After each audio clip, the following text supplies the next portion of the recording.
사랑과 은혜가 풍성하신 하나님 아버지, 오늘도 저희를 주님의 전으로 불러주시고 세상의 분주함을 내려놓고 하나님 앞에 나와 예배드릴 수 있도록 인도하여 주심을 감사드립니다. 우리의 모든 삶을 돌아보면 우리의 힘과 지혜만으로 살아온 것이 아니라 순간순간 붙드시고 인도하신 주님의 은혜였음을 고백합니다.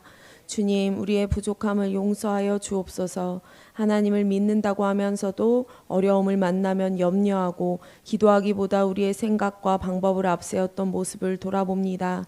우리의 마음을 새롭게 하시고 어떤 상황에서도 주님을 신뢰하는 믿음을 더하여 주시옵소서. 이 시간 지치고 힘든 마음으로 예배의 자리에 나온 성도들을 기억하여 주시옵소서. 각자의 삶 가운데 있는 어려움과 기도 제목을 주님께서 아시니 필요한 은혜를 허락하여 주시고 낙심한 마음에는 소망을, 지친 영혼에는 새 힘을 더하여 주옵소서. 우리의 힘으로 해결할 수 없는 문제들을 주님의 손에 온전히 맡기게 하시고 하나님의 때와 방법을 기다릴 수 있는 믿음을 주옵소서. 주님, 이 나라와 민족을 긍휼히 여겨 주옵소서. 우리나라가 평안하고 안전하게 하시며 나라를 이끌어가는 모든 지도자들에게 지혜와 분별력을 주셔서 국민을 위해 바른 판단을 내리게 하옵소서. 이 땅에 갈등과 분열이 있다면 서로를 이해하고 존중하는 마음을 주시고 어려움을 겪는 이웃들을 돌아보는 따뜻한 사회가 되게 하여 주시옵소서. 무엇보다 이 나라 가운데 하나님의 공의와 사랑이 세워지게 하여 주시옵소서. 우리 교회를 사랑하여 주시고 모든 성도들이 서로의 연약함을 품으며 믿음 안에서 함께 자라가는 공동체가 되게 하여 주시옵소서. 우리가 맡은 자리에서 충성하게 하시고 우리의 말과 행동을 통해 주님의 사랑이 나타나게 하옵소서. 오늘 말씀을 전하시는 이원기 목사님께 성령의 충만함을 더하여 주시고 하나님의 말씀을 담대하고 분명하게 선포하게 하옵소서. 말씀을 듣는 우리의 마음도 열어주셔서 그 말씀이 우리의 삶을 변화시키고 예배를 마치고 세상으로 나아갈 때에도 말씀대로 살아가는 성도들이 되게 하여 주시옵소서. 오늘 드리는 예배를 기쁘게 받아주시고 우리의 삶 가운데 언제나 함께하여 주옵소서. 우리의 소망이 되시는 예수 그리스도의 이름으로 기도드립니다. 아멘.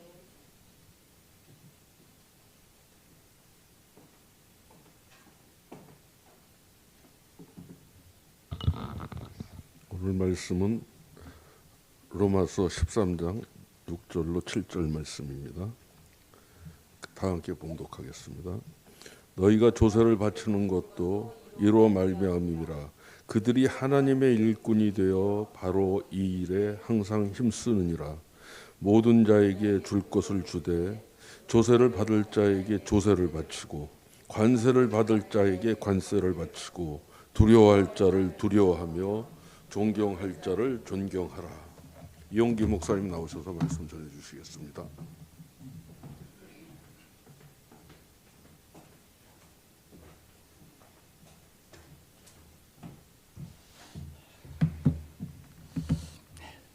기도하겠습니다. 사랑의 아버지 하나님, 항상 지켜주시고 인도해주심을 감사합니다. 오늘도 귀한 시간 저희들에게 허락해 주셔서 주님 주신 말씀을 통해서 은혜 받을 수 있는 시간 주심을 감사합니다. 전하는 자나 듣는 자나 하나님의 은혜 가운데서 귀한 시간들이 되게 주님이 인도하여 주시옵소서. 감사하며 예수님 이름 받들어서 기도했습니다. 아멘. 1991년 3월 미국 캘리포니아주 로스앤젤레스에서 몇 명의 백인 교통경찰관이 과속으로 질주하는 흑인 운전수 로드니 킹을 체포하는 과정에서 폭행하고 무차별 구타하였습니다. 이 폭행과 구타로 말미암아 이 운전사인 로드니 킹은 평생 청각 장애인이 될 만큼 심각한 사건이었는데도 법원에서 이 폭행한 경찰을 무죄로 풀어줬습니다. 이로 인해서 많은 흑인들이 분노하여서 시작된 LA 시위가 방화와 무정부 상태까지 이르게 되었습니다. 결국은 주 방위군이 출동함으로 인해서 이 무정부 사태, 폭동 사태를 진압할 수가 있었던 것입니다. 우리가 이 로드니킹 사건을 통해서 알 수 있는 것은 법 질서가 무너지고 무정부 상태가 될 때에 그러한 사람들로 인해서 세상은 무질서하여지고 세상은 선량한 시민들에게 많은 피해를 주는 것을 볼 수 있습니다. 그래서 하나님께서는 타락한 사람들의 무질서를 그 방향을 통제하는 장치를 만드셨는데, 그리고 인해서 질서와 선을 장려하는 공권력을 주셨습니다. 그것이 국가를 세우게 한 것입니다. 1절 말씀 보시기 바랍니다. 각 사람 위에 있는 권세들에게 복종하라. 권세는 하나님으로부터 나지 않음이 없나니 모든 권세는 다 하나님께서 정하신 바라. 국가 통치자와 행정관을 세우셔서 사회 질서를 유지하도록 하였습니다. 정당한 통치 행위를 존중하고 협력할 때 하나님의 뜻에 합당한 것이라고 바울은 말씀하고 있는 것이죠. 하나님께서 부어주신 국가의 사명이 질서 유지에만 있는 것이 아니죠. 하나님의 사랑에 실현하는 것은 국가가 또한 해야 될 일일 것입니다. 정부가 할 수 있는 최소한의 것은 세금 제도를 통해서 부의 재분배라 할 수 있을 것입니다. 국민이 내는 세금이 일시적으로 질서 유지에 쓰입니다.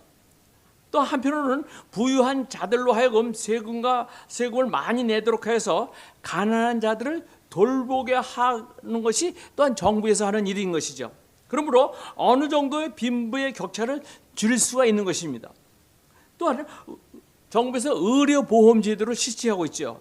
이 의료보험제도 많이 소득 있는 사람에게는 많은 의료보험을 내게 해서 소득이 없고 가난한 자들에게 분배하는, 똑같이 병원의 혜택, 의료 혜택을 받을 수 있게 하여 준 것이 또한 정부의 하는 일인 것이죠. 이것 또한 세금으로서 할 수 있다는 것을 얘기하고 있습니다. 6절 말씀 보시기 바랍니다. 너희 조세를 바치는 것도 이로 말미암니라. 그들이 하나님의 일꾼이 되어 바로 이 일에 항상 힘쓰느니라. 성경에서 국가를 향한 의무 가운데 하나를 세금 내는 것, 즉 세금을 내는 것이라고 말하고 있습니다. 예수님 당시에 유대인들이 로마 정부가 세금을 수탈하는 것에 대해서 엄청난 불만이 있었고 반발이 심했습니다. 그리고 로마 정부의 앞잡이인 세리들이 활동하고 있었는데, 그 세리들이 어떻게 했어요? 악랄하게 세금을 수탈해서 로마 정부에 바치고 또 나머지는 자신이 착복하는 이런 것들이 있었습니다. 그래서 유대 종파들 가운데서 세금을 내야지 되는 거냐, 아니면 로마와 싸워야 되는 거 아니냐라는 주장하는 이 연령 당파들도 있었습니다. 마태복음 22장 15절에서 22절까지입니다. 이에 예수의 말 올 걸리게 할까 상의하고, 그러면 당신의 생각에는 어떠한지 우리에게 이르소서. 가이사에게 세금을 바치는 것이 옳으니까 옳지 아니하니까 하니, 예수께서 그들의 악함을 아시고 이르시되 외식하는 자들아 어찌하여 나를 시험하느냐. 세금 낼 돈을 내게 보이라 하시니 데나리온 하나를 가져왔거늘 예수께서 말씀하시되 이 형상과 이 글이 누구의 것이냐. 이르되 가이사의 것이니이다. 이에 이르시되 그런즉 가이사의 것은 가이사에게, 하나님의 것은 하나님께 바치라 하시니, 그들이 이 말씀을 듣고 놀랍게 여겨 예수를 떠나가니라. 즉 어느 날 사람들이 와서 예수님께 물었습니다. 예수님, 우리가 가이사 황제에게, 로마 정부에게 세금을 내야 합니까? 내야 하지 말아야 합니까? 라는 질문을 하는 것이었습니다. 그때 예수님께서는 가이사의 것은 가이사에게, 하나님의 것은 하나님에게라고 말씀하셨습니다. 즉 가이사의 것은 앞서 바리새인들과 제자들과 헤롯 당원들이 질문한 가이사에게 바치라는 말씀인 것이죠. 로마인들이 인구 조사를 기록한 등기부에 의해서 로마인들도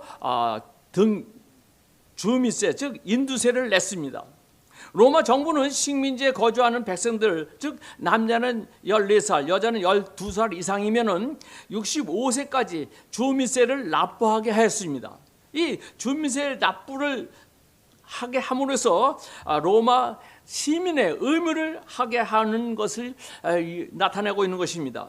근데 이 세금 바치는 것이 옳으냐 옳지 않느냐 하는 질문을 한 유대인은 하나님의 서민 이스라엘인데 이런 하나님의 백성이 이방 나라인 로마 정부에 납세의 의무를 짊어지고 세금을 바치는 것이 옳은 것입니까? 옳지 않은 것입니까? 라고 묻고 있는 것이죠. 17절 말씀에 보니까 옳으니까 옳지 않습니까? 라는 말씀이 나옵니다. 즉 적법한 로마에다가 세금 내는 것이 적법하느냐는 이야기인 것이죠. 즉 하나님의 율법으로 이것이 적법한 것입니까? 라고 묻는 것입니다. 당시에 헤롯 왕은 팔레스타인에서 자신들의 세력을 유지하기 위해서 종주국인 로마의 정책에 적극 옹호하면서 주민세를 납부하는 것에 찬성하였습니다. 반면에 바리새인들은 하나님의 선민인 이스라엘이 이방 군주에게 납세의 의무를 진다는 것은 이스라엘에 대한 로마 황제의 주권을 인정하는 것이고 로마 황제를 하나님과 동일한 위치에 두는 것이므로 그것은 있을 수 없다는 입장을 나타내고 있었습니다. 이러한 입장에서 자신들의 제자를 헤롯 왕과 함께 예수님께 보내서 질문하는 것은 예수님을 하나님의 율법과 즉 로마법에 대체함으로 인해서 예수님이 어떠한 답변을 하든지 트집을 잡을 수 있는 올무에 걸리려는 것이었던 것이죠. 15절 말씀 보시기 바랍니다. 이에 바리새인들이 가서 어떻게 하면 예수의 말을 올무에 걸리게 할까 상의하고 어떻게 하면 올무에 걸릴까? 어떠한 올무에 예수님을 걸려고 하고 있는 것입니까? 즉 가이사에게 예수님이 세금을 바치라 말씀을 주면은 하나님만 섬김에 있게 하신 하나님의 율법을 거부하는 것이라 해서 바리새인들이 반발할 것입니다. 또한 가이사에게 바치지 말고 하나님께만 바치라고 예수님 말씀을 주면은 로마 황제의 명을 거역하여 납세를 하지 못하게 하니까 로마 정부에 반역하는 것이라고 헤롯 당원들의 반발을 사게 하려는 수작이었던 것이죠. 예수님은 그들의 질문이 어떠한 예수님을 공격하는 말씀인 것을 예수님은 알고 있었습니다. 예수님을 난처하게 하기 위한 시험임을 알고 있었지요. 18절 말씀 보시기 바랍니다. 예수께서 그들의 악함을 아시고 이르시되 외식하는 자들아 어찌하여 나를 시험하느냐. 예수님께서는 그들의 외식하는 자들이라고 말씀하였습니다. 그들은 하나님의 율법을 내세우면서 그 앞에 의로운 자인 척 행세를 하지만 실상은 한갓 선을 가장한 건 모양일 뿐 속에는 선이 없는 악으로 가득 차고 있었던 것을 예수님은 알고 있었던 것이죠.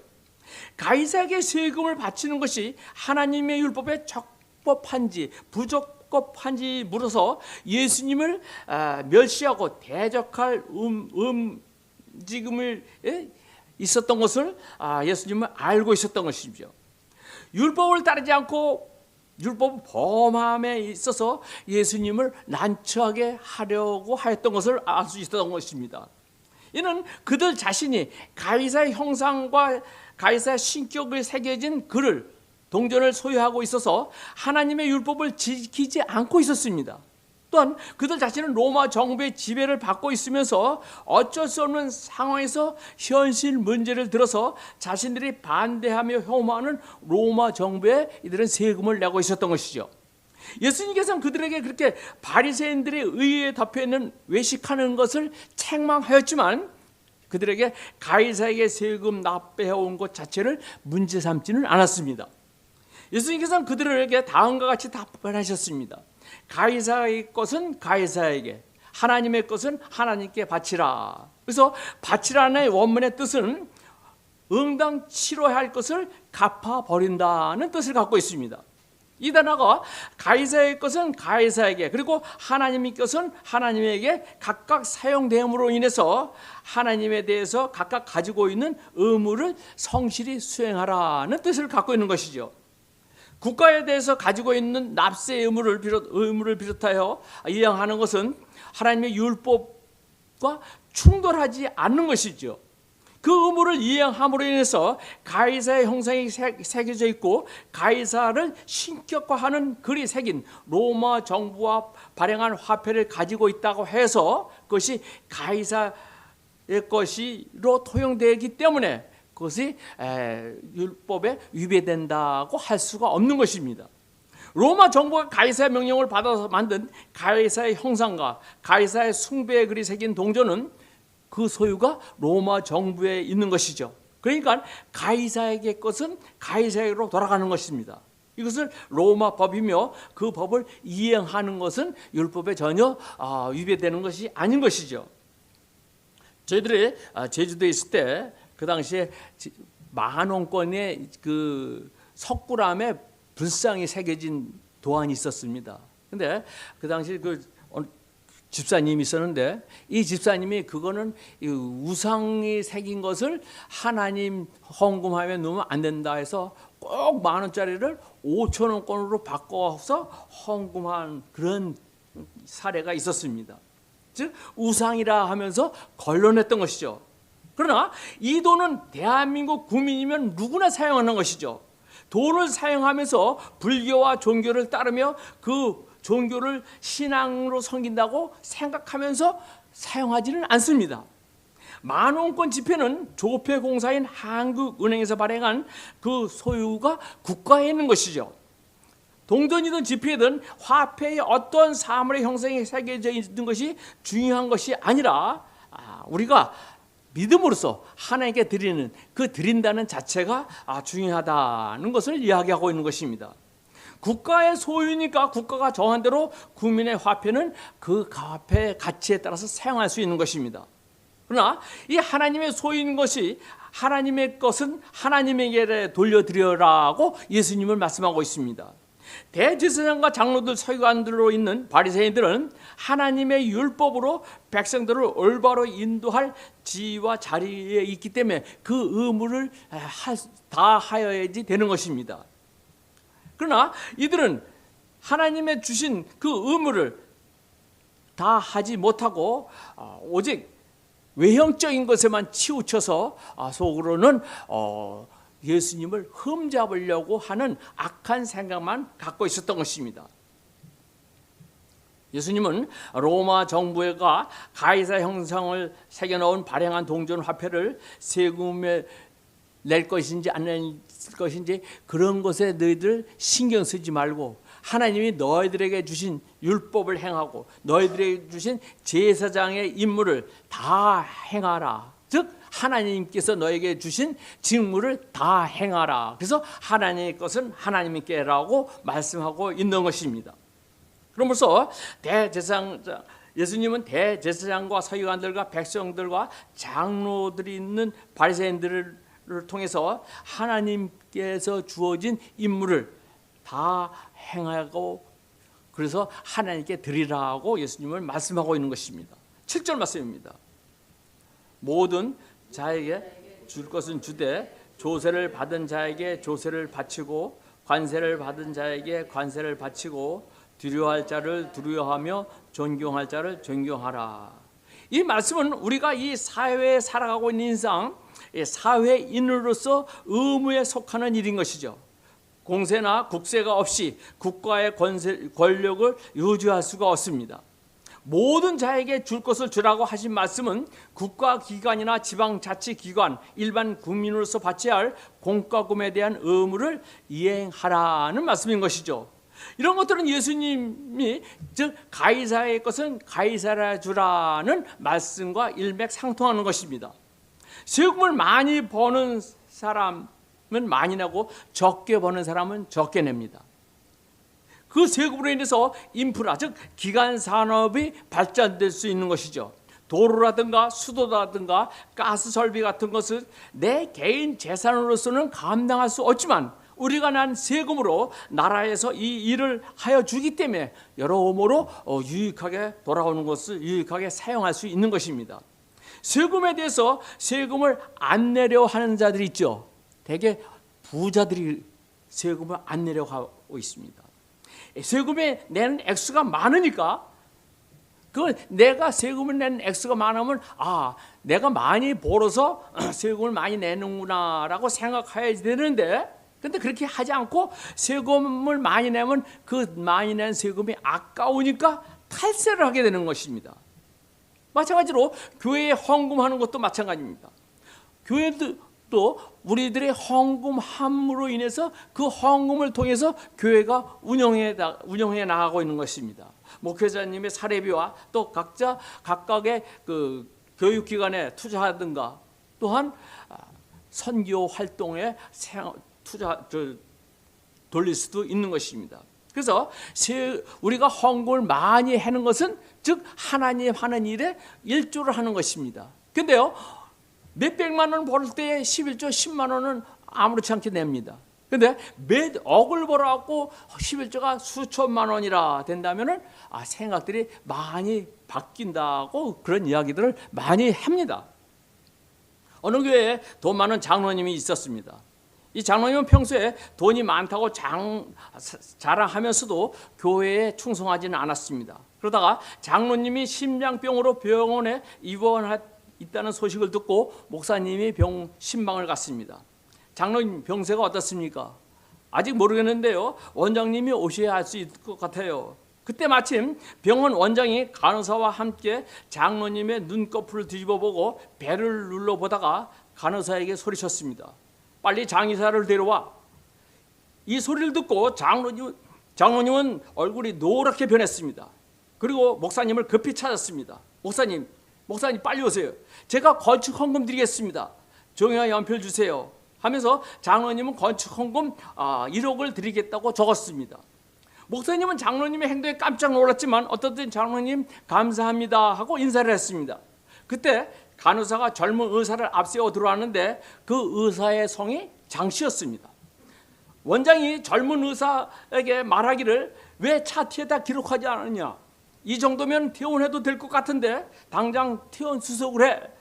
그 소리를 듣고 장로님은 눈이 시동그래졌습니다. 당장 죽는 줄 알고 건축 헌금 1억 원을 드린다고 했는데 장로님은 벌떡 일어나서 목사님께 말했습니다. 목사님, 아까 드린 숫자에서 0 하나를 지워주세요. 다른 사람도 드려야지 나 혼자 다 드리면 어떡합니까? 내가 양보하겠습니다. 즉 죽음이 앞에 있을 때는 내 소유가 아깝지 않습니다. 그러나 죽음이 저 멀리 있으면 내 소유가 아까운 것이 우리들의 습성인 것입니다. 그러나 중요한 것은 죽음이라는 것은 항상 멀리 있는 것이 아니죠. 일전에 저희 초등학교 은사님이 갑자기 돌아가셨다는 소식을 들었습니다. 이분은 건강하셨는데 논에 피를 뽑으러 가셨다가 시간이 돼도 안 오셔서 가족들이 찾아가 보니까 논에서 장화를 신은 채 그대로 속에 꼬꾸라졌다고 엎드려져서 돌아가셨습니다.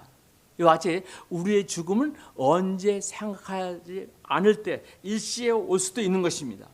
죽음이라는 예고 없이 찾아옵니다. 갑자기 찾아오는 것이 죽음인 것이죠. 그러나 우리가 이 땅에서 삶으로 이어갈 때에 우리의 양식이 육신에 있고 우리의 목숨을 이어가고 있지만 주님의 말씀은 영의 생명이 하늘나라에 있다고 이야기하고 있습니다. 하나님의 백성은 영원한 하늘나라의 소망을 갖고 살아가는 백성인 것입니다. 그래서 우리는 이 땅의 삶도 생활 양식도 중요하지만 우리의 목적지는 하늘나라이기 때문에 그 나라를 향한 우리의 소망을 갖고 있는 여러분과 저가 되기를 주님의 이름으로 축원드립니다. 기도하겠습니다. 좋은 나라 대한민국에서 태어나서 신앙생활을 할 수 있게 해주신 하나님 감사합니다. 우리의 믿음을 더욱더 굳건한 반석에 세워주심으로 나라에 충성하고 교회에 더욱더 헌신할 수 있는 믿음을 주셔서 사라지고 없어질 이 땅에 소망을 두지 말고 영원을 하늘나라의 소망을 갖고 살아갈 수 있는 저희들에게 인도하여 주시옵소서. 예수님 이름으로서 기도했습니다.